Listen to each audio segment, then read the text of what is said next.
Hey there, welcome back to iOS Review YouTube channel, and in this video I have installed FlymeOS based on Android 14 on my Redmi 4X. So how does it perform? Let's find out.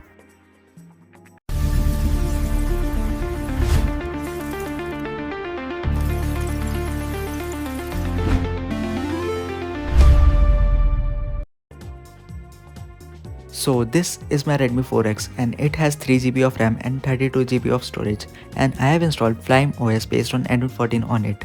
I had to do repartition as the default system size was not enough. The setup process is easy to do, but it's a bit lengthy, so it takes time.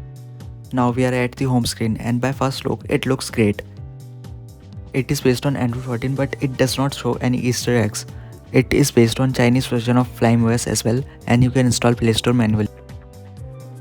To be honest, the port is in beta state as of now, and it has a lot of bugs, for example Bluetooth, fingerprint, face unlock, and even brightness is broken. I am demonstrating the fingerprint and face unlock bug. As you can see, you can set the password for the lock, but you cannot set up the fingerprint or face unlock.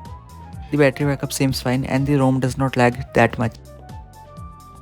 And yes, how can we forget camera? Camera is also buggy and it crashes.